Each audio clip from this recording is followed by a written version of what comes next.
Bonjour à toutes et à tous, ravi de vous retrouver ici même sur Télésud, Global Africa Télésud, et vous êtes dans le carrefour de l'info spécial Cal. Alors heureux de vous accueillir de nouveau. Je voulais vous remercier particulièrement évidemment pour votre fidélité, mais surtout parce que vous êtes très nombreux à commenter cette émission. Merci pour votre fidélité et surtout merci d'être extrêmement nombreux à suivre cette émission. D'abord, je voulais particulièrement vous adresser à tous, chers amis, une belle et heureuse année, tous mes voeux de bonne année à vous, qu'elle soit évidemment d'abord santé et tout le reste. Dans le carrefour de l'info, nous allons revenir dans cette CAN au Maroc, une CAN qui fait pas mal de buzz à la fois sur les réseaux sociaux et aussi sur les différentes chaînes un peu partout sur le continent africain. Et on va s'intéresser aujourd'hui particulièrement à ne pas, d'abord, à pas faire le commentaire de match parce que c'est pas le lieu.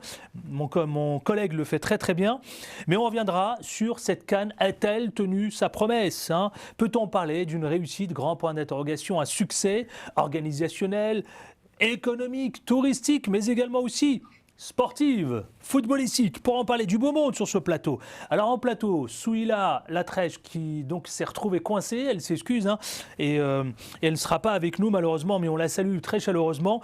Alison, coucou, journaliste sportive, bonjour Alison, comment ça va ? Bonjour, écoute, ça va. Tous mes voeux, bonne année. Merci, bonne année. Merci infiniment. Et en visio, alors on aura évidemment du beau monde. Alors celui qui fait parler de lui, et il cartonne d'ailleurs, la seule chaîne qui diffuse en exclusivité donc cette CAN sur le continent africain et partout dans le monde, c'est beIN Sport. Et on est avec son consultant, le consultant Robert Malm. Bonjour Robert, il est en vision depuis Rabat avec nous, depuis le Maroc.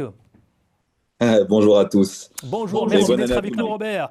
Et c'est un plaisir de vous accueillir et de nous accorder du temps. Je sais que vous êtes extrêmement pris avec votre collègue et on reviendra sur cet événement.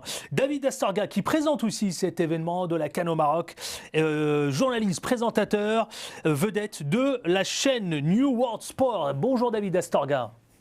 Salut Adil, salut à tous. Et tout à l'heure, on sera avec Yacine Nfaoui, qui est journaliste sportif sur Téléfoot. Téléfoot, je ne vous présente plus ce programme, le programme phare donc sur TF1. Il viendra nous rejoindre tout à l'heure dans une poignée de minutes à peine pour venir commenter avec nous cette CAN. Alors, dans le carrefour de l'info, cette spéciale CAN, messieurs, tout d'abord, je voudrais m'adresser à vous, Robert Malm, consultant sur beIN Sport. C'est un carton plein, on peut le dire pour vous.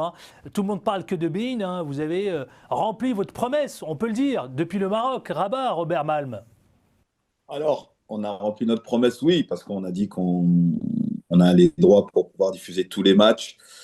Et effectivement, c'est quelque chose la promesse que beIN Sport a tenue, mais s'il y a aussi du monde, c'est que les affiches plaisent aussi. Et c'est vrai que comme aussi toutes les grosses nations s'y sont au rendez-vous, ça favorise peut-être encore un peu plus le fait de diffuser les matchs. Mais encore une fois, oui, c'est vrai qu'on ne va pas se plaindre. Au contraire, on est même très content de la couverture. Ce n'est pas encore terminé. Il reste encore quelques matchs à couvrir d'ici la finale. Mais pour le moment, tout se passe bien et on espère effectivement que ça soit aussi, que les derniers matchs soient aussi passionnants que ceux qu'on a pu avoir en phase de poule. Et effectivement, en effet, pour David Astorga, je sais, je vous suis régulièrement aussi, notamment, en tout cas, je voulais vous féliciter, Robert Malm, évidemment, pour vos commentaires qui sont chaleureux et évidemment qui nous embarquent. Vous nous embarquez, vous réussissez d'ailleurs avec votre collègue à nous embarquer dans cette. Parce que je vous suis, je regarde beIN Sport et je regarde tous les matchs. Et franchement, je voulais vous féliciter, Robert Malm. Bravo, bravo, parce que vous arrivez à nous embarquer. De la même manière, David Astorga, vous nous faites vivre justement cette compétition, cette CAN. Comment vous la vivez jusqu'ici depuis les plateaux et notamment comment à la fois pour les commentaires et j'ai vu c'est le défilé chez vous notamment des invités et cette CAN, comment vous l'avez observé, David Astorga?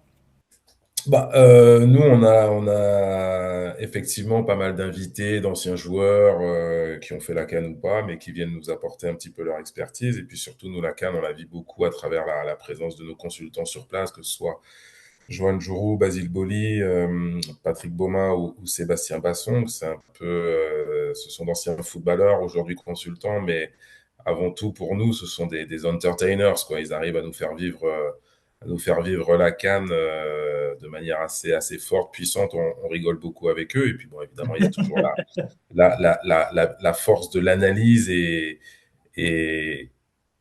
du décryptage. Donc Je pense que les téléspectateurs de New York sont plutôt contents. Après, on essaye aussi beaucoup d'être présent sur les réseaux sociaux, de partager un petit peu ce qui peut se passer, que ce soit dans le studio ou autour des stades. Donc voilà, après, sur le début de la compétition, bon, moi je suis toujours un petit peu déçu quand les stades sont vides, ou pas assez remplis en tout cas. Ça, c'est un des On a une points. explication d'ailleurs, parfois, quand ils sont vides et qu'ils ne sont pas assez remplis. C'est quoi? Moi, j'ai entendu dire, alors vous allez me dire l'un et l'autre, hein, et Alison qui est avec nous sur le plateau, j'ai entendu dire qu'il y avait une faille au niveau de la billetterie, au niveau de la CAF. Bah, ce qui se passe souvent, c'est qu'il y a des gens qui achètent les billets, qui achètent de grandes quantités de billets en amont et qui essaient de les revendre à prix fort. Après, ça peut être valable sur le continent américain, sur peut-être en Asie et en Europe. Après, sur le continent africain, c'est un petit peu moins vrai. Donc, je pense que ça, c'est une partie du problème. Voilà. Après, on a vu que dans des stades, ils essayaient à la mi-temps d'ouvrir pour que les gens puissent venir participer à la fête et accessoirement remplir les stades. Bon, moi, je suis toujours un petit peu partisan d'ouvrir les stades aux écoles, aux centres de loisirs, etc., parce que je pense que les enfants ont le droit de participer à cette fête aussi et que le foot, ça peut pas être que du business tout le temps. Et je crois que si j'ai bien compris, sur la ville d'Agadir, de Marrakech et d'autres d'ailleurs, justement, les mairies et les responsables ont ouvert, enfin la fédération par exemple de football, ont ouvert donc en direction des enfants. Je vous redonne la parole, Robert Malm. Alison Coucou, qui est journaliste sportif, qui est avec nous, peut-être qu'elle a des éléments de réponse justement concernant les stades, pardon, et là on va emprunter le sujet organisationnel justement, et on va en parler. Alors des stades utilisés pour la CAN 2025. Ils sont modernes, un accès très fluide, un flux de spectateurs. Et puis, parlons aussi de ces stades vides que vient d'évoquer David Astorga. Justement, il y a une des explications qui serait apparemment, c'est qu'on est en train d'expérimenter quelque chose au niveau de la CAF en vue de la prochaine Coupe du Monde. C'est-à-dire qu'il y a la billetterie et il y a une espèce de fan ID. Donc, c'est pour éviter la revente, les doublons et les faux billets.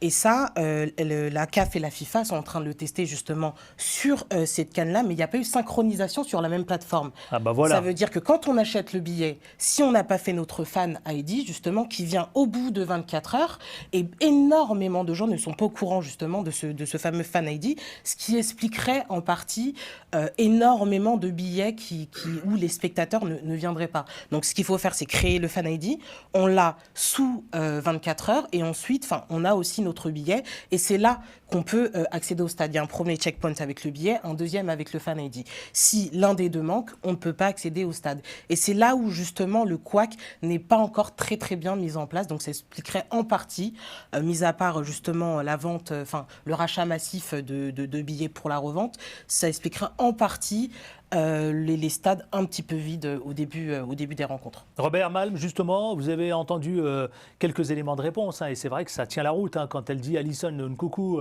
que voilà, il y a le premier passage, deuxième passage, et le couac viendrait de là notamment. Vous avez entendu parler de cela, mon cher Robert? Alors, je vais apporter aussi quelques précisions par rapport à ce que vient de dire Alison. C'est que euh, pour être sur place, et pas mal de proches ou de gens autour de moi, effectivement, il fallait créer son fan ID. Il fallait avoir le pass là aussi pour pouvoir aussi accéder à tout cela. Mais sauf qu'à un moment donné, toutes les personnes qui ont fait ces démarches-là, qui se sont mis sur les plateformes aussi pour pouvoir acheter des billets, n'ont pas eu non plus de billets. C'est-à-dire qu'à un moment donné, moi je vais vous dire, hein, je peux vous raconter ma vie privée, mais par exemple, ma chérie a attendu tous les tours pour pouvoir passer, Ah oui, avoir un billet pour le match du Maroc, un des trois matchs du Maroc. Et elle n'en a eu aucun. aucun. Donc si c'est une expérimentation, ben, pour l'instant, c'est pas une grande réussite parce que même sur place, le Fan ID, finalement, on ne le demande pas. Vous avez votre billet. Pour ceux qui ont la chance d'avoir le billet, ils ont le billet. Alors, généralement, elles sont envoyées aussi via euh, son adresse mail. Mais le Yalla ou le Fan ID, je dirais, pour les personnes, en tout cas de mon entourage, qui ont voulu venir au stade, on ne leur a pas demandé plus que ça. Donc, ça fait beaucoup de problèmes. Et c'est vrai que par exemple, sur le match d'ouverture du Maroc, le stade n'était pas plein. Le stade était plein. On était, alors Adil, tu le sais mieux que moi, Oui, on a fait l'inauguration du stade il y a maintenant un peu plus, il y a quelques mois de cela. oui, absolument. Le stade est capable de contenir quasiment 70 000 personnes. Et quand sur le match d'ouverture, on t'annonce qu'on était à peine 60 000 dans le stade, et ça s'est vu à un moment donné, il y a un problème quelque part. Et c'est vrai, ce que dit Alisson, c'est un gros problème. Ça a été encore d'autant plus vérifiable sur les matchs de l'Algérie, où sur ce stade-là, je crois qu'il y avait un stade de 22 000 personnes. Bah, le plus de monde qu'on ait vu, c'est sur le dernier face à la RDC. Bah, c'était 18 000 personnes. Donc à un moment donné, il y a une faille quelque part. Alors David a raison aussi de dire que beaucoup de personnes ont su contourner l'application pour pouvoir s'acheter des places. Normalement, c'était 4 places par personne. Donc après, si vous changez aussi, et là, il va falloir aussi être malin, votre VPN, et vous vous trouvez dans un autre Ah coin oui. du monde pour pouvoir de nouveau racheter 4 places, et ça s'est vérifié parce que des personnes l'ont fait, là aussi, il y a un problème quelque part. Donc, alors oui, expérimentation, je rejoins Alison sur ce sujet-là, il faut l'expérimenter, ça c'est sûr. Mais je pense que quand on a une organisation comme celle de la FIFA, comme celle de la CAF, qui veut grandir au fur et à mesure des compétitions, là, je pense qu'il va falloir revoir complètement la copie parce qu'il y a un gros trou dans la Même si raquette. Alison nous a Les grands précisé tout de même, hein, Robert, Alison nous a précisé pardon, sur ce plateau que c'était un test grandeur nature hein, et qu'il fallait attendre peut-être, s'accorder un peu de temps, Robert Malm. j'entends très bien, mais c'est un gros trou dans la raquette pour le moment parce que, encore au moment où je vous parle, beaucoup de personnes cherchent à avoir des places pour n'importe quel match et il est quasiment aujourd'hui impossible d'en avoir de manière dite normale. Sauf que les choses vont se bousculer parce qu'évidemment, il y a les quarts de finale, il y a les demi-finales et la finale, donc les choses vont se bousculer. Je voudrais revenir, vous savez quoi, sur la qualité de la production TV alors de cette CAN. Paraît-il qu'elle est à la hauteur d'un match de l'Euro. Vous allez me confirmer, vous allez me dire les uns et les autres. Est-ce que, alors on parle d'une trentaine de caméras par stade, hein. On parle de drones, de réalisation de qualité. Que cette CAN, elle est vraiment d'envergure, comme si c'était une comme un match de l'Euro. Voilà. Alors, est-ce que ça change justement, Robert Malm, vous qui viviez, vous êtes à Rabat et vous êtes dans les différents stades de Maroc, est-ce que ça change? Est-ce que vous l'avez observé ça justement? Cette qualité de production? Ouais, il y a la qualité dans la production, même si on a eu. Alors après, ça reste du détail. Et Adil, tu le sais, David le sait encore mieux que moi. Parce que quand on a écumé un petit peu les stades, on peut avoir quelques problèmes par-ci, par-là. Ça reste des problèmes techniques. Mais dans sa globalité, il faut quand même reconnaître que oui, pour le moment, c'est une réussite en termes de réalisation. Il faut dire aussi qu'il y a des personnes chevronnées aussi qui viennent et qui viennent aussi donner un grand coup de main aussi en ce qui concerne la réalisation, mais n'ayons pas peur de dire les choses. Alors moi, je suis tatillon des fois sur certains ralentis où on part trop tard Oui. sur certaines actions. Voilà, parce que il y a des actions de but. J'aimerais bien qu'on revienne des fois, aller pas longtemps, mais 2, 3 secondes en arrière qui permettent de donner encore plus d'importance à l'action et de pouvoir mieux la développer et la commenter pour les téléspectateurs. Mais on est sur la bonne route, oui, en termes de réalisation, oui, faut pas avoir peur de le dire. Oui, oui, c'est plutôt réussi. C'est plutôt réussi, l'un et l'autre, David Astorga et ensuite Alison Coucou. Est-ce que vous partagez le point de vue de Robert Malm? Je partage évidemment le point de vue de Robert, mais ce que Robert ne dit pas et qu'il sait très bien, c'est que les réalisateurs de la CAN sont les mêmes réalisateurs qui font la Ligue des Champions, qui font les Coupes du Ah, Monde, voilà. etc. Alors, on comprend mieux, David. Merci pour l'information. Aujourd'hui, tout ça est très standardisé. Ce sont des grands événements, donc on prend ce qui se fait de mieux, que ce soit en termes de personnel technique pour la CAF, par exemple, que ce soit pour les réalisateurs. Je vais pas faire de name dropping puisqu'ils sont sur des médias concurrents, mais Robert les connaît très bien. Ce sont les usual suspects. Ce Hmm. sont les meilleurs au monde pour filmer du foot. Donc voilà. Après, je suis d'accord avec Robert, mais de toute manière, les, les, enfin, les réticences de Robert sur la durée des ralentis, le choix des ralentis, on a les mêmes questions, les mêmes interrogations toutes les semaines sur les différents championnats qu'on Ouais, regarde. Alison Coucou, Voilà. justement, vous Et avez bon, vu? Oui. après, ça, c'est pas très grave parce que réaliser un match, c'est quand même assez difficile. Voilà. Ce qui compte, c'est qu'on voit l'essentiel. Mais c'est vrai que il y a certains choix qui sont alors je vais le dire comme ça, qui me paraissent suspects quand même, des fois, alors je vais pas faire de polémique sur Maroc-Tanzanie, mais bon, voilà. Je dis que des À quoi vous fois, faites référence, David il y a Astorga, par certains exemple? choix Non, mais éditoriaux qui sont parlons-en. faits. Non, mais il n'est pas question de faire polémique, mais vous faites référence à ce match donc, qui a été beaucoup commenté sur les réseaux sociaux, et notamment Alisson, vous allez nous en toucher quelques mots. C'est ce penalty, c'est ça mais quand on voit le ralenti, paraît-il qu'il n'y a pas penalty, puisque c'est le joueur, le footballeur tanzanien qui provoque justement l'arrêt, justement. Je dis que dans la manière de filmer, vous donnez aussi une indication, euh, vous choisissez. Quand vous choisissez, vous prenez un ralenti, vous choisissez de montrer ce ralenti. Quelque part, vous cherchez à orienter un petit peu la réflexion de celui qui regarde. Et moi, ça m'a dérangé. Et sans parler de réalisation, mais pour parler simplement d'arbitrage, je ne peux pas concevoir qu'on mette 10 minutes à décider s'il y a un hors-jeu ou pas, et qu'en une seconde, sur une action comme ça, le corps arbitral dise, il n'y a rien, ça joue. Et la question que je pose, c'est, imagine, inversons les rôles. La Tanzanie mène 1-0 à la 92e contre le Maroc et il y a la même action dans la surface de la Tanzanie. Que fait l'arbitre? Hmm. C'est la seule question que je pose. Il va voir la VAR. Alisson, il va voir là-bas. Il va voir la VAR. Ouais. J'ai la réponse pour ça. Non, Ouais, mais justement, je rejoins David. Euh, Il y a Alisson qui ben, s'apprêtait. Ouais. Ouais. ouais, alors, peut-être je vais laisser Alisson et je vais finir par développer après par rapport à ce qu'a dit David. Ouais. Vous m'excuserez, Robert. Justement, Non, Alisson, pas de allez-y. souci. non, je suis absolument d'accord sur le choix de certaines images, sur le choix de certains ralentis, surtout sur le moment auquel on fait démarrer l'action. Effectivement, quand on une seconde sur une action, ça peut influer sur la décision de l'arbitre. Et pour reprendre l'exemple, effectivement, sur le match Maroc-Tanzanie, la réponse est que, à mon avis, ça c'est ma réponse, si c'était l'inverse, ça veut dire que le Maroc, à la 93e, est mené 1-0 par la Tanzanie, l'arbitre va au moins checker la VAR. Qui siffle ou pas, ça c'est un autre débat, c'est à l'appréciation de l'arbitre, mais je pense au moins qu'il va checker la VAR. Au niveau de la réalisation, effectivement, on retrouve un petit peu les codes et les standards de la Ligue des Champions, notamment quand on voit les plans de drone avec les Ils sont beaux, stades. c'est vrai. Ils sont magnifiques. Ils sont magnifiques, hein, Avec moi j'ai les vu, stades, effectivement. les stades au Incroyable. Maroc sont absolument superbes. Ça, il faut le C'est digne souligner. des stades européens ou Largement. ouais, largement. Ah, largement. Largement. On est sur des très très beaux stades, on est sur des belles pelouses aussi. Ça, il faut le souligner, il faut le féliciter. Et je pense aussi que les joueurs dans cette canne-là, à l'instar où ils étaient en Côte d'Ivoire, sont très bien logés.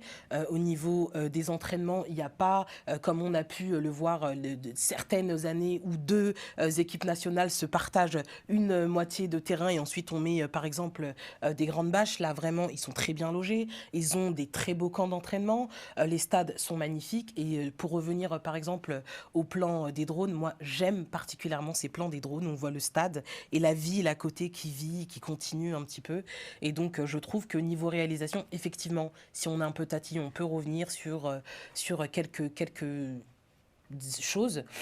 Mais globalement, je trouve que c'est très réussi. Très réussi. Robert, je vous redonne la parole, Robert Malm, justement. Vous vouliez réagir? Ouais, non, mais je voulais réagir par rapport à ce qu'a dit David et ce qu'a vient de dire aussi Alison. Donc, oui, euh, c'est vrai, sur l'action, cette fameuse action litigieuse sur la fin, déjà, un, moi je vous dis, il y a pénalty. Deux, euh, je sais pas, mais quand ça se passe aussi des fois sous les yeux de l'assistant, parce que ça peut être pas plus près de l'assistant qui était très proche de l'action, l'assistant, c'est là aussi, il doit prendre tout son rôle, c'est-à-dire il doit aider l'arbitre du centre. Si l'arbitre du centre est mal positionné ou a un doute, lui doit pouvoir avoir cette réponse qu'il peut apporter. Après, oui, je suis désolé, la VAR aurait dû l'appeler pour qu'il aille checker l'action. Revenons aussi sur un autre match, c'est face au Mali, où Sinayoko se fait découper dans la surface de réparation et l'arbitre ne siffle pas pénalty sur le moment.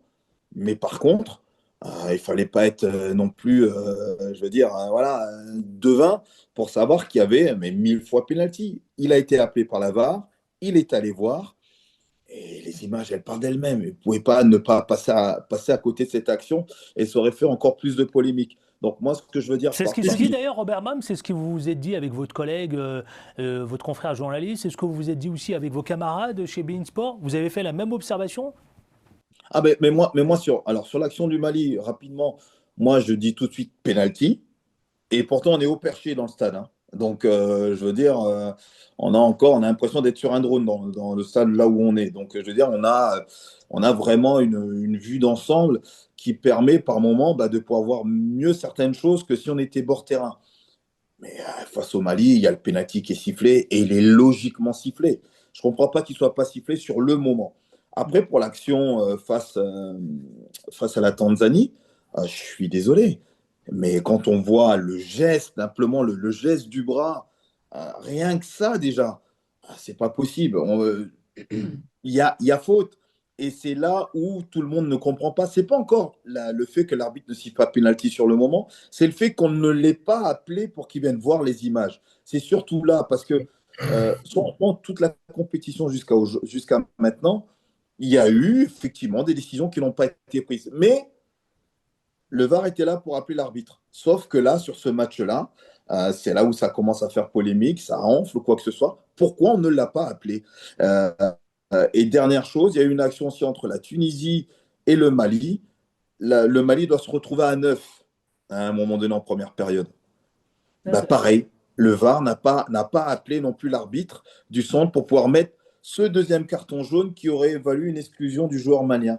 Donc, ces petits trucs-là, ça fait à chaque fois un petit. Puis après, bon, on en arrive quand ça arrive le Maroc, Oui, mais ça pardon, enfle encore un petit peu. madame et messieurs, moi je ne vais pas provoquer ni être dans la polémique, mais les remarques que vous faites, David, Robert et Alison, sont exactement les mêmes schémas qu'on retrouve hein, en Ligue des Champions, les mêmes schémas qu'on retrouve comment dirais-je, sur les coupes européennes, les mêmes schémas qu'on retrouve lors des matchs de la Coupe du Monde. Vous remarquerez que c'est quasiment les mêmes polémiques qu'on retrouve, quelle que soit d'ailleurs la teneur, je dirais, de cet événement. Alison. Non, je ne suis pas tout à fait d'accord. Je trouve que là, c'est vraiment des fautes flagrantes, quasi indiscutables. Mais c'est la FIFA, quand même. C'est la FIFA, mais ils ont droit aussi de se tromper. Et moi, je trouve globalement, depuis le début de cette CAN, que l'arbitrage est très moyen. Honnêtement, pour les faits qu'on a énoncés aussi, mais je trouve que ça siffle pas beaucoup, ça sort pas assez vite les cartons, donc ça permet énormément de fautes.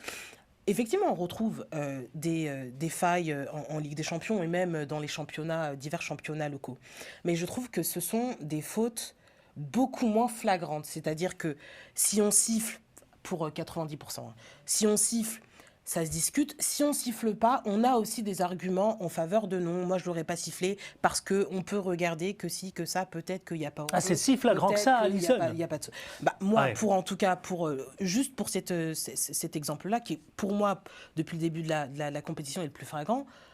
Pourquoi l'arbitre n'est pas appelé pour la VAR? Rien que ça, encore une fois, je le répète, il siffle ou il siffle pas. C'est à l'appréciation de l'arbitre ensuite. Pourquoi il n'est pas appelé par la VAR? Pour moi, c'est une faute. Là, c'est une faute de tout le corps arbitral et ça tend à poser quelques questions aussi. Ouais. Et juste pour être un peu chauvine, pour le match, par exemple, le dernier match de poule de la RDC, il y a une main sur le 4e but, donc c'est sifflé main, le 4-0 n'est pas valide, on finit deuxième, on connaît l'histoire, on se fait éliminer par l'Algérie. Bah, c'est revu par la VAR, on voit qu'il n'y a pas main, on dit qu'il y a main, 3-0, on finit deuxième, on sort. Donc voilà, il y a des petites fautes qui pour moi ne devraient, à ce niveau-là, quand on sait l'ampleur qu'il y a aujourd'hui de cette CAN, qui est devant la Copa América en termes d'audience, qui à mon avis dans quelques années va rattraper l'Euro, on devrait pouvoir facilement gommer ce genre de petites erreurs. Gommer cette petite erreur. David Astorga, vous partagez ce que. D'ailleurs, vous en parlez dans vos émissions durant cette CAN des erreurs d'arbitrage. Parce que là, Alison, ce qu'elle met, elle met les pieds dans le plat. Elle dit non, mais clairement, c'est flagrant. C'est pas le niveau de la Coupe du Monde, c'est pas le niveau de la Ligue des Champions, c'est pas le niveau de la Copa. David Astorga. Alors, c'est pas exactement ce que vient de dire Alison, si j'ai bien écouté. Elle dit qu'il y a des erreurs. Alors, oui, il y en a à la CAN, comme il y en a à l'Euro, comme il y en a dans tous les championnats. Mais elle dit quand même que c'est flagrant durant cette CAN. Oui, alors très honnêtement, j'ai pas le sentiment que ce soit plus flagrant là au Maroc que ça ne l'est dans le championnat de France, dans le championnat anglais. Je vois des aberrations tous les week-ends aussi, que ce soit en Ligue des Champions, etc., etc. Je pense qu'aujourd'hui, l'arbitrage, il est dans une crise qui dure depuis pas mal de temps, depuis qu'il y a l'utilisation de la VAR, parce que les arbitres, finalement, ne prennent pas beaucoup de responsabilités parce qu'ils savent qu'ils peuvent être rattrapés par la VAR. Donc ça, déjà, c'est un problème. Et je pense que toute cette utilisation de la VAR est beaucoup trop nébuleuse sur c'est manifeste, C'est c'est pas intéressant ce que dit David manifeste, là. etc. Et aujourd'hui, je pense que ce sport-là va beaucoup trop vite. Il y a beaucoup trop de matchs, qu'il y a beaucoup trop de pression aussi, et que ça permet pas aux arbitres de faire leur travail sereinement. Je m'en tiens là. David, je sais que vous devez partir et nous quitter. Je vais juste accueillir Yacine Faoui, qui est Je fais un journaliste. transfert de l'expérience vers la jeunesse et je salue mon camarade de TF1. Et les autres camarades aussi. Attendez, David. David voulait dire un mot juste avant de vous libérer. Qu'est-ce que vous voulez dire? Juste un mot sur cette coupe, cette CAN qui est organisée au Maroc au niveau sur le plan organisationnel et sportif. Si vous aviez voilà, une conclusion à nous apporter, qu'est-ce que vous diriez, mon cher David Astorga?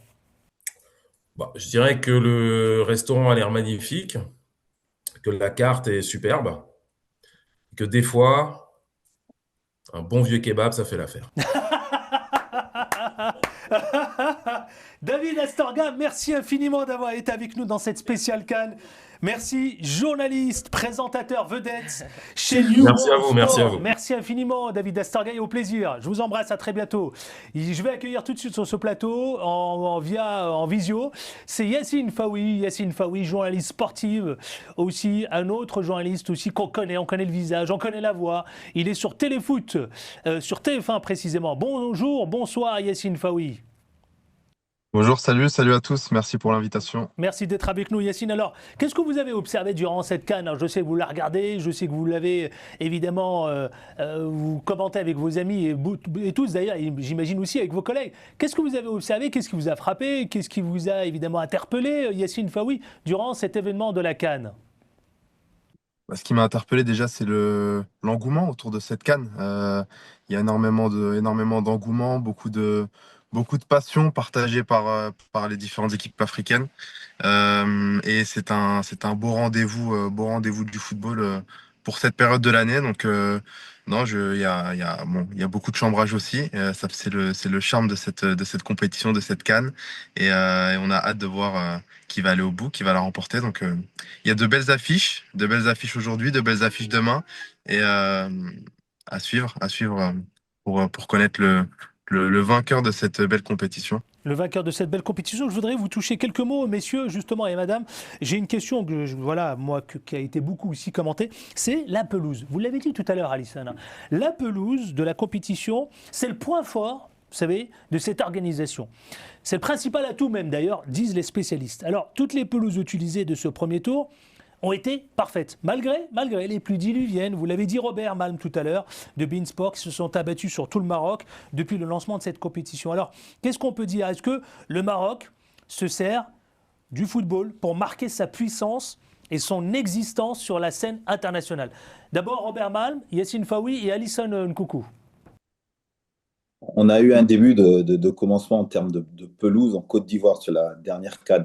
Il faut quand même reconnaître qu'en Côte d'Ivoire, même si tout n'avait pas été parfait, et notamment sur le stade principal, stade Ouattara à Abidjan, c'était peut-être la petite fausse note, pardon, en ce qui concerne la pelouse.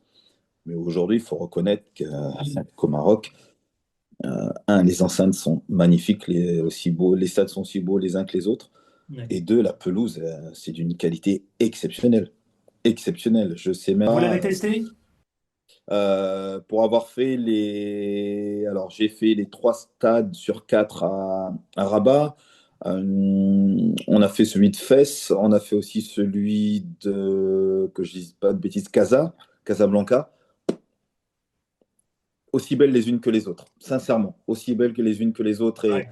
Et tout cela, ça demande bien sûr un savoir-faire. Ça demande aussi d'avoir eu aussi quelques échecs par le passé. Je crois qu'il y avait une Coupe du Monde des clubs ou quelque chose comme ça qui avait été organisée il y a quelques temps il y a quelques années de cela, il y a eu des pluies diluviennes et on a encore quelques images où on voit les râteaux sortis pour évacuer l'eau de la pelouse. Alors qu'aujourd'hui, entre le système hybride, le système de récupération d'eau et le système d'aération des pelouses, sincèrement, le Maroc n'a rien à envier aux meilleures pelouses d'Europe et de Navarre. Voilà, tout simplement. Et aujourd'hui, ça permet aussi aux acteurs de pouvoir s'exprimer aussi sur le plan technique et d'avoir aussi des rencontres où tout peut s'équilibrer. Et quand on n'est pas fâché avec le ballon et quand on n'a pas les pieds qui brûlent, eh ben, tout simplement, on arrive à avoir des choses. Alors, même si tout n'est pas parfait, mais en tout cas, la pelouse aide énormément. Et ça, c'est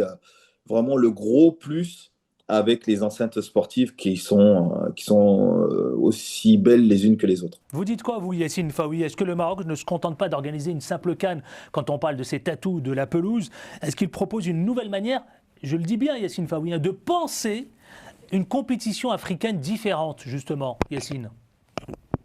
Clairement, l'objectif du Maroc, c'est à terme la Coupe du Monde 2030. C'est pouvoir montrer aussi que le Royaume est capable d'organiser différents événements, que ce soit le football, mais aussi d'autres compétitions. Il y a aussi l'ambition de pouvoir accueillir une Coupe du Monde des clubs aussi, encore une fois, au Maroc.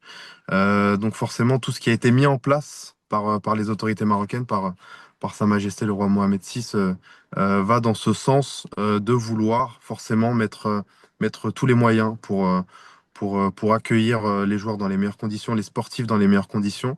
Et comme le disait Robert, les joueurs se plaisent sur ces pelouses. Il n'y a aucune, j'ai pas vu de remarques ou de critiques concernant les infrastructures en tant que telles. Même Riyad Mahrez disait récemment que voilà, avec des conditions comme celle-ci, on pouvait que prendre du plaisir. Donc c'est forcément une, une, une image que renvoie le Maroc avec une belle image que renvoie le Maroc avec ses infrastructures parfaites et pour les sportifs avant tout le théâtre de pouvoir jouer dans de très bonnes conditions. Est-ce qu'on peut parler d'une révolution, Yassine Faoui? Quand je vous écoute parler, j'ai le sentiment que c'est une révolution. C'est une révolution dans la mesure où forcément on est amené à jouer de plus en plus, à avoir de plus en plus de matchs, de plus en plus d'événements. Donc il faut se mettre à la page. Et quand on est un pays en plein développement et qui veut prouver ce développement, ça passe par cette révolution, ce soft power à travers le sport, par le biais du sport. Donc on l'a vu encore une fois aux États-Unis avec la Coupe du Monde des clubs, tout n'a pas été parfait dans la qualité des infrastructures. Pourtant, on parle des États-Unis. Donc voilà, le Maroc sait qu'il n'a pas le droit à l'erreur et il réussit parfaitement cette épreuve et ce test avec cette Coupe d'Afrique des Nations. Restez avec nous encore, Yassine Faoui, parce que je sais que je dois vous libérer vous aussi également. J'ai encore juste une question. Alison, même question, pareil. On parlait de révolution. Yassine Faoui parlait de soft power. Robert, Malm de Beansport, disait clairement qu'il est bluffé par aller de Fès en passant Marrakech, Casablanca. Ça vous surprend ? Non, ça ne me surprend pas. Le Maroc, il travaille depuis de nombreuses années, justement. On parlait de soft power. C'est quelque chose qui s'installe dans la durée. On connaît le Maroc pour son attractivité touristique. Mais aujourd'hui, je pense que le Maroc tend à se diversifier. Et justement, le sport est un biais de diversification. On a vu, par exemple, le Qatar qui utilise le sport, notamment le football. On a vu l'Arabie Saoudite aussi qui s'est ouvert, qui utilise dans un premier temps le football. Et maintenant, on va vers la boxe et aussi le MMA. Donc, c'est un moyen d'asseoir son attractivité, de dire au monde, on est là, on est capable. Et d'autant plus que, regardez, on va accueillir la Coupe du Monde. Regardez ce qu'on est capable de faire sur une CAN.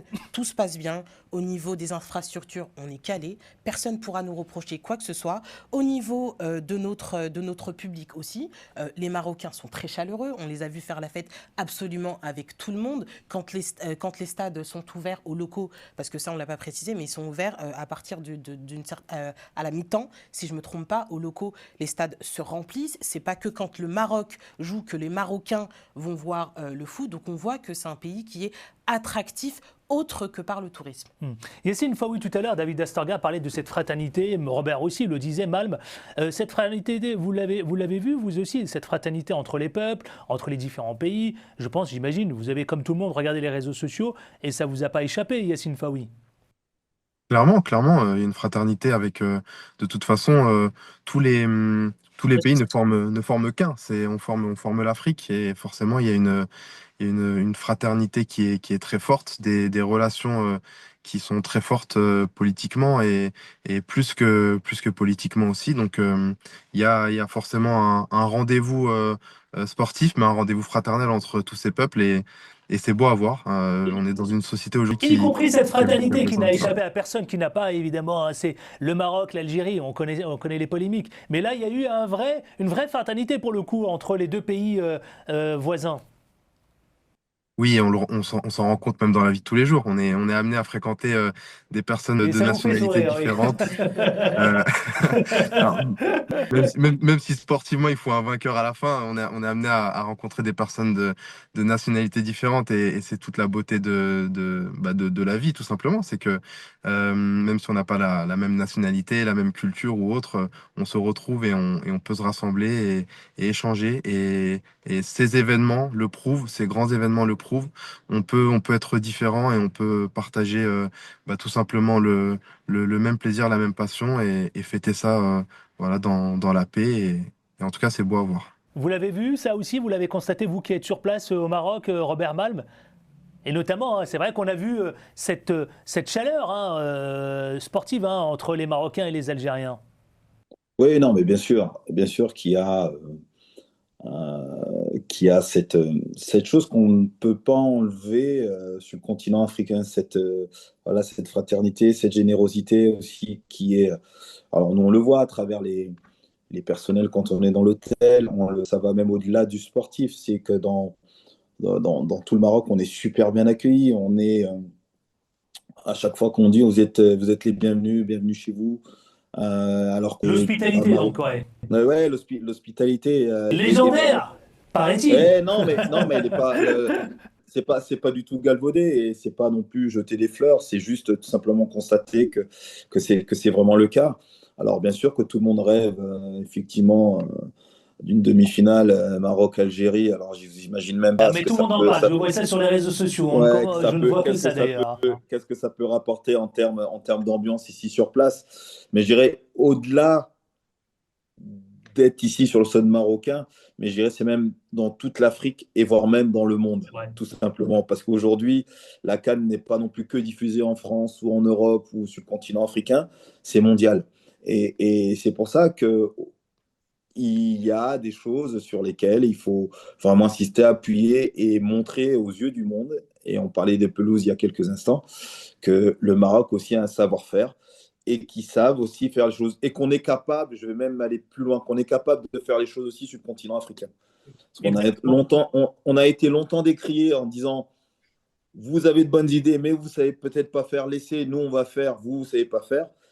Et avec ce qu'on est en train de. Ce qu'a commencé la Côte d'Ivoire, hein, parce qu'on est dans la C'est suite vrai. logique de ce qu'il y a eu en Côte d'Ivoire, le Maroc est en train de démontrer aussi que on a du talent, on a du savoir-faire sur le continent africain, et ça, il faut le préserver et surtout le garder précieusement. Yacine, dernière question, Yacine Faoui, avant de vous libérer justement, vous faisiez référence à ce soft power. Est-ce qu'aujourd'hui le Maroc, quand on voit cette symbole en montée en puissance, est-ce que le Maroc aujourd'hui a l'envergure, on est en train d'assister à cette CAN au Maroc, est-ce qu'aujourd'hui elle a l'envergure d'organiser la Coupe du Monde pour 2030 vous, journalistes téléfoot, comment vous vivez tout cela? J'imagine que vous en parlez avec vos collègues et il y a peut-être des commentaires qui se glissent. Ouais, clairement, et c'est pas, il y a aucune surprise en cela de voir le Maroc, déjà, candidat et surtout, pays hôte et pouvoir, accueillir une Coupe du Monde, c'est quelque chose d'exceptionnel. Donc, le Maroc, va continuer de progresser d'ici cette échéance, va continuer de se développer et va continuer d'accueillir d'autres événements pour pouvoir, se préparer au mieux à cette Coupe du Monde. On sait qu'une Coupe du Monde, voilà, c'est un rendez-vous à part. C'est un moment qui marque une transition aussi dans le développement d'un pays. Donc, tous les moyens seront mis en œuvre et vraiment le Maroc ne lésinera sur aucun moyen pour pouvoir accueillir du mieux cette Coupe du Monde. On sait qu'on parle encore de l'attribution de la finale, dans quel stade on pourra voir cette finale et le Maroc fait tout son possible pour pouvoir obtenir cette finale de la Coupe du Monde. Donc voilà, tous les moyens seront mis en œuvre. Et récemment, la FIFA a ouvert un bureau à Rabat et ce n'est pas rien. C'est dire l'importance que prend que prend le royaume auprès des instances aussi du foot. Donc, voilà, tous les moyens seront mis en œuvre. Comment voyez-vous, et je vous libère, comment voyez-vous la fin de cette CAN, de cet événement organisé au Maroc? Mon cher Yassine Faoui, comment vous voyez les choses? Déjà, ça monte, la pression commence à monter. Ça monte, la pression monte, on la sent, je vous confirme. Je confirme. Commence à monter, les affiches sont de plus en plus resserrées et on n'a que de belles affiches. Vraiment, c'est beau à voir et c'est une belle publicité aussi pour cette compétition. Parce que forcément, nous, on a des origines et ça nous intéresse, mais quand on sait que ça peut intéresser aussi des personnes qui ne sont pas forcément d'origine africaine, c'est toute la réussite de cette compétition. Donc, voilà, la pression monte à partir du moment où l'équipe nationale, pour ma part, le Maroc, s'apprête à jouer. Je commence à me mettre un peu dans une bulle et on regarde ça avec beaucoup d'impatience et on espère on espère aller au bout quand même. Ouais, vous avez raison, je le confirme ce que vous dites Yacine, c'est vrai, moi j'ai fait les différents bars, j'ai fréquenté un peu juste par curiosité dans Paris et ça dépasse le continent africain, vous avez raison Yacine Faoui, ça dépasse le continent africain, ça veut dire qu'elle est regardée par y compris d'autres Européens, les Français, des Belges, j'ai vu des Anglais même d'ailleurs. Merci Yacine Faoui d'avoir été avec nous, journaliste sportif à Téléfoot et je vous libère puisque je sais que vous êtes engagé sur d'autres reportages. Merci à vous d'avoir été avec nous et ne manquez pas le rendez-vous à Téléfoot, hein, évidemment sur TF1. Voilà. Merci Yacine. Merci à vous, bonne continuation et puis à une prochaine. Merci beaucoup. Avec Salut. plaisir. Ici même, Robert, Malm, je vous garde encore parce que j'ai besoin de vous. Et que, évidemment, la diffusion, c'est chez vous que ça se passe et nulle part ailleurs. C'est sur beIN Sport. Et vous la faites vivre remarquablement bien. On va parler, vous savez quoi, pour finir cette émission, puisqu'il nous reste encore quelques minutes.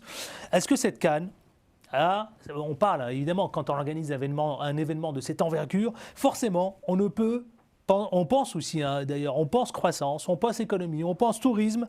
Est-ce que l'organisation de cette 35e édition de la Coupe d'Afrique des Nations au Maroc, est-ce qu'elle a généré des retombées? Est-ce que vous l'avez observé? Quand vous baladez d'ailleurs, vous flânez dans les rues, on voit bien qu'il y a beaucoup de supporters et ça forcément, ça génère des retombées économiques.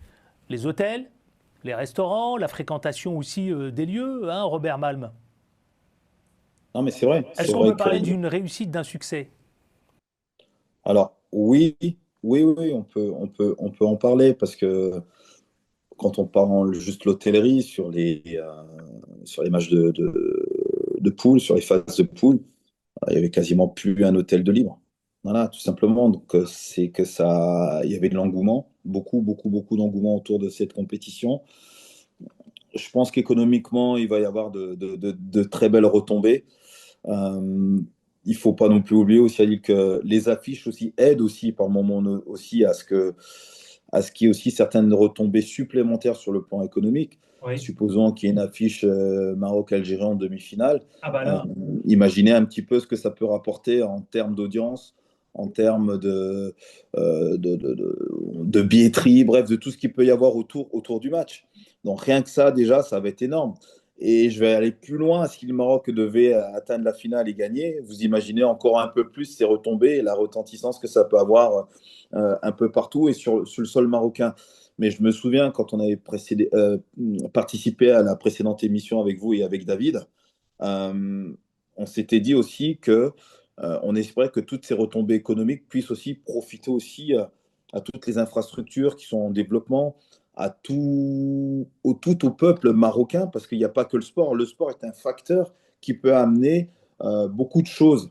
On parlait du football, Alison parlait du MMA, d'autres sports de combat, de la boxe. Moi, je me souviens de vous avoir parlé, j'irai même plus loin, et pourquoi pas un grand chelem de tennis au Maroc, pourquoi pas plus tard même un grand prix de Formule 1, comme a pu Exact. avoir l'Afrique du Sud à un moment donné sur le sol africain. Il y a plein de choses qui peuvent déclencher grâce à cette CAN et via la Coupe du Monde dans quelques années.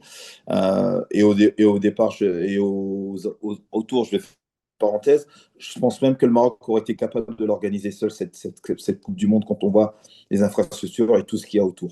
Ouais, parce Ça, que c'est juste une petite parenthèse. Mais oui, il y a beaucoup d'engouement et j'espère que franchement que les retombées économiques profitera vraiment au peuple marocain dans son ensemble, qui permettent de développer encore un peu plus le pays vers d'autres choses, hein, que ce soit culturelle ou sportive, ou même, je dirais, de manière humanitaire pour les Marocains. Et c'est ce que tout le monde espère. c'est ce que tout le monde espère. Vous partagez ce que dit Alison Nkoukou, justement, Robert Altman, parce que c'est vrai que c'est aussi le défilé des stars, hein. Ça aussi, ça aide aussi, hein, à ces retombées. Ça donne une image de soft power, mais ça donne aussi une image de prescripteur. Exactement. Alors, moi, je On a partage. vu Zidane, on a vu Mbappé, On a vu Mbappé, on a vu Chouameni, on a vu on même des Maître chanteurs, Cheb Gims, Khaled, on a vu Gims, Cheb vous avez Khaled, raison. on a vu, C'est le on a défilé vu des stars. énormément de gens. Alors, moi, je partage absolument tout ce qui a été L'américain, dit. là, comment il s'appelle l'américain French Montana. French Montana, parce qu'il est marocain, il Ouais. est d'origine marocaine, French Montana. Mais moi, je vais être un peu plus pessimiste, encore une fois. Moi, je vois, à l'aube de ces grandes compétitions, je vois toujours le verre à moitié vide. C'est-à-dire qu'effectivement, ça profite aux gens, mais ça profite à une certaine catégorie de personnes. Ça profite aux hôteliers, ça profite aux restaurateurs, mais je trouve que à court terme, ça ne profite pas au peuple. C'est par exemple le recul que j'avais aux JO qui ont été organisés en France. Je me suis dit, est-ce que les JO ont été vraiment vecteurs de création d'emplois ? Alors oui, sur le moment, mais après, toutes ces personnes-là qui étaient au chômage avant les JO, elles ont été intérimaires pendant les JO. Est-ce qu'elles ont continué à travailler après ? C'est-à-dire que pendant les infrastructures, par exemple, est-ce que les gens ont été maîtres nageurs à la piscine, dans les piscines qui ont été créées ? Est-ce que, par exemple, on a assisté à un caissier ou une caissière qui tient maintenant le guichet de cette piscine ? Est-ce qu'on a eu une recrudescence de professeurs de tennis ou pas ? Moi, c'est vraiment ces chiffres-là que je regarde. Et c'est ces chiffres-là que je vais regarder après au Maroc. Est-ce qu'il y a eu plus d'embauches au Maroc ? Est-ce que ça a profité au peuple marocain ? Parce qu'effectivement, c'est bien. C'est ce que dit Robert Altman. C'est C'est exactement ce qu'il ça. espérait. Il disait, j'espère que C'est tout exactement cela ça. Donc, profite au peuple marocain. Ouais. Exactement. Donc moi, le côté star, le côté paillette, effectivement, c'est Ouais, c'est un prescripteur grand- quand même. Mais bien sûr, mais c'est un événement, c'est un grand événement. Donc forcément, il y a des gens qui voudront se montrer. Forcément, ça profite aux hôteliers, mais les hôteliers ont déjà des hôtels. Les restaurateurs ont déjà des restaurants. Donc effectivement, ils accroissent leurs revenus. Mais moi, je veux que ces grands événements profitent toujours aux locaux. Vous avez C'est raison. ma priorité. Ouais, sans oublier évidemment, on les a vus, hein, Jamel Debbouze, Boudère, hein, j'imagine que vous les avez croisés, Robert Altman, hein, toutes ces stars qui ont défilé, Roger Mila, pardon, Samuel Eto'o, Claude Leroy, Jules Koundé, hein, voilà, et j'en oublie peut-être d'autres certainement. Hein. Je crois que c'est même une première. Hein, C'est une première, c'est une première. C'est pour ça que je veux des le souligner. internationaux d'origine africaine qui viennent assister à la Coupe du Monde. D'habitude, on voit par exemple des Eto'o qui viennent, mais là, des internationaux qui sont en fonction, dirais-je, qui viennent comme ça 2-3 jours assister dans. Et pas que regarder des leur sportifs. pays, pas que des sportifs, pour regarder. Parce que là, on a des humoristes. Exactement, pour regarder leur on a pays des chanteurs. d'origine. Ça, effectivement, c'est précurseur. C'est une première, hein, Robert Altman, c'est vrai, hein, c'est prescripteur, c'est une première à la CAN. Une première, c'est une première. Moi, c'est la première fois que je vois autant de stars, je veux dire, sur le plan mondial, venir effectivement sur la CAN. Et Alison a raison, d'origine africaine qui sont là.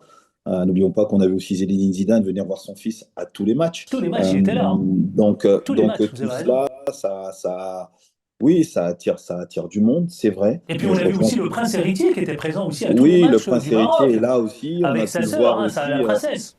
Exactement, on a pu le voir aussi en mode supporter. On l'a vu stressé, on l'a vu faire les 100 pas entre sa loge et sa place. Donc, Parmi c'est les bien, supporters c'est bien aussi. de Oui. voir. Atem Ben Arfa. Pardon? Ah, il y avait aussi Atem Ben Arfa Atem parmi Ben les Arfa. supporters tunisiens. Oui, bien sûr. Non, mais on voit beaucoup de monde. Et puis, il y a la proximité aussi qui fait aussi que le Maroc n'est n'est pas très loin de, je veux dire, de quasiment un peu partout dans le monde. Aujourd'hui, en maximum pour certains, comme pour nous en France, en 3 heures, en moins de 3 heures, on est à Rabat. Marrakech, et c'est quasiment aussi la même chose. Et c'est vrai que ça aussi facilite aussi, si vous voulez, les allers-retours entre la France et le Maroc, les allers-retours entre certains pays d'Afrique subsaharienne et le Maroc. Donc tout cela fait que est-ce que le Maroc, à terme, deviendra un des carrefours sportifs mondial? On le verra dans quelques temps. Mais encore une fois, et je rejoins Alison aussi, c'est que moi, j'aimerais bien, et alors est-ce que je suis un doux rêveur ou quoi, mais j'ai envie d'y croire que, voilà, que ça soit vraiment, que ces retombées-là, que ce soit pour la CAN, je vais même aller plus loin pour la Coupe du Monde, parce que jusqu'à la Coupe du Monde, je pense qu'il y aura certainement certaines retombées. Ça sera après la Coupe du Monde, voir ce qui va rester justement de cet héritage, que ce soit Cannes ou Coupe du Monde. Mais j'espère vraiment que, voilà, que le peuple marocain puisse en profiter et continuer à grandir, à se développer comme il le faut. Dernière ligne droite avec vous, justement, je voudrais juste qu'on parle, vous savez, je vais soumettre quelques chiffres. La CAN 2025, qui se tient depuis d'ailleurs le 21, arrêtez-moi si j'induis les choses en erreur, 21 décembre, non 21 décembre, voilà. Jusqu'au 18 janvier prochain. Elle s'est traduite par les chiffres aériens. D'abord, un afflux record dans les aéroports, dans les différentes villes. On parle de Casablanca, Agadir, Fès, Marrakech, Rabat, Tanger. Donc à l'approche, je parle bien à l'approche du tournoi, on avait déjà les plateformes qui ont accueilli plus de 870 000 passagers, soit une hausse qui a été constatée de 10% par rapport à la même période l'année dernière, l'année précédente. Autre symbole de cette montée en puissance, c'est l'aéroport de Casablanca qui a franchi pour la première fois le cap symbolique des 11 millions de passagers avec 11,5 millions de voyageurs sur l'ensemble de 2025. Donc autant dire là aussi pareil, une progression de 9,3% par rapport à 2024. Alors la question je vous la pose, ce sera peut-être une des questions pour la fin de cette émission. La CAN 2025 au Maroc, est-ce que elle ne s'impose pas justement comme un levier puissant à la fois d'accélération, révélant la capacité à la fois dans les aéroports, dans les hôtelleries, dans la restauration, dans le tourisme, Robert Malm et ensuite Alison Nkoukou? Écoutez, oui, les chiffres parlent d'eux-mêmes. Et encore une fois, ça rejoint ce que je vous ai dit il y a quelques secondes. La proximité aussi qu'a le Maroc avec, je dirais, toutes les destinations européennes, voire africaines, permet aussi, si vous voulez, d'être facilement au Maroc. On peut passer 24 heures et repartir, on peut passer 48 heures, repartir et revenir en 72 heures après. C'est ce que font beaucoup d'ailleurs. Jamal Dobou, c'est ce qu'il fait. Zinedine Zidane, c'est ce qu'il fait. Boudère, c'est ce qu'il fait. C'est ce que je comptais faire si le Congo avait pas été passé aussi. C'est ce que comptait faire Alison si le Congo. C'est ça, malheureusement. J'aime bien Robert comment il tacle Alison. Je comprends Alison. C'est ça, j'ai de la compassion, mais pas trop. Il est taquin, notre consultant de beIN Sport. Non, mais je comprends sa déception et c'est surtout quand on voit le scénario du match, on sait que c'est dur. C'est ça qui est dur, quoi.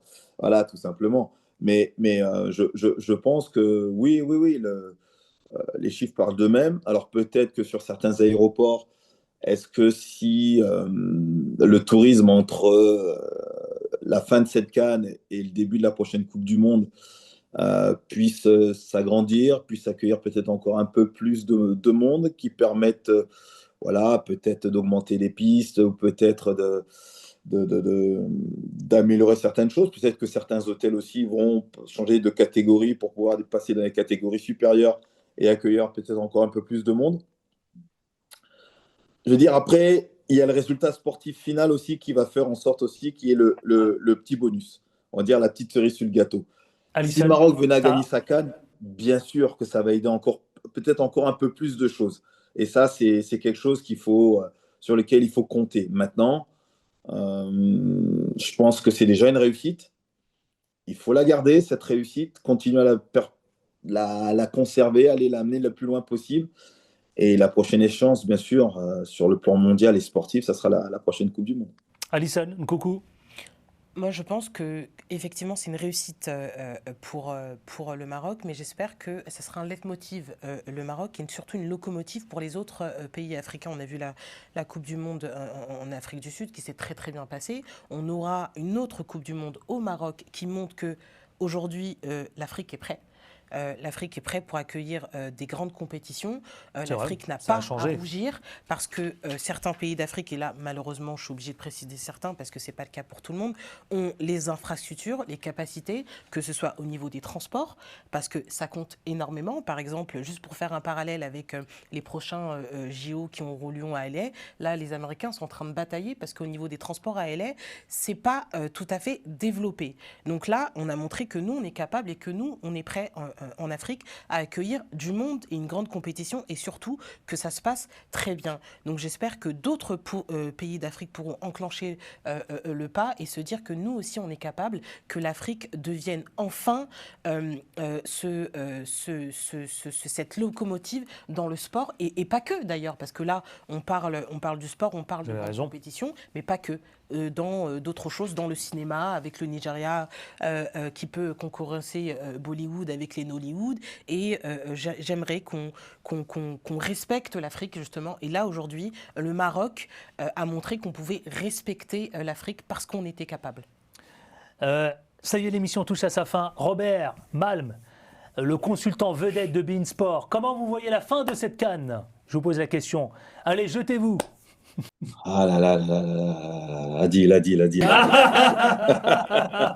On pense toujours y échapper à cette Je question, ne tends pas de piège, hein, je vous le dis tout de suite. on y arrive. Allez, dans un monde idéal, tout le monde rêve d'une demi-finale Algérie-Maroc.